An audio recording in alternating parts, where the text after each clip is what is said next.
सीता माइतमा बस्यो यता बुढाको पेट एकैचोटि बिहे भयो तपाईँहरूको कुनै दाजु बिहे कति चोटि फुल फर्किँदै जाने भनेको छ रे ए फुल फर्किँदै आउने भने हो यति बिहेको लागि उता गएको फेरि उता माइतमा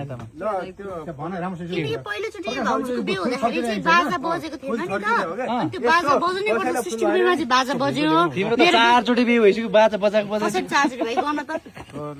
बाजा बजाएको जम्मा एकचोटि अनि सीताको भएको थिएन भाउजूको अनि गुनासो त्यतिखेर त उहाँहरू सबै बिजी हुनु भएर हो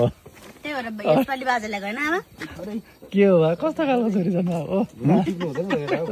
हाम्रो छोरी बारी ठ्याक्कै तपाईँको कपी निस्किन्छ त अनि के जडा छोरी छोरी बारी आउँछन् जान्छ बाउ गोत्र यार छोरी गोदै भन्ने आउँदैन के गोत्र बाउ गोत्र गएर के बाउ गोदा गयो भन्छ नि त बाउ गोत्र गएछ बाउ गोत्र बाउ गोत्र गएको भनेर बिचरा आमापट्टि चाहिँ जगत गएछ होइन अनि बाउपट्टि चाहिँ छोरी पुगेछ बाउपट्टि छोरी धेरै जस्तो जान्छ यस्तो छ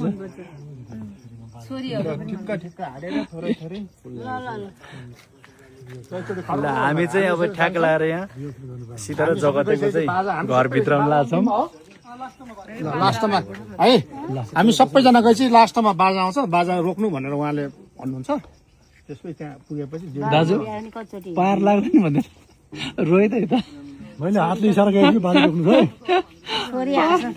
पार लाग्दैन भन्दा त अस्तिसम्म यतै पार लाग्ला यता आउन लिगिहाल्ने लिगिहाल्ने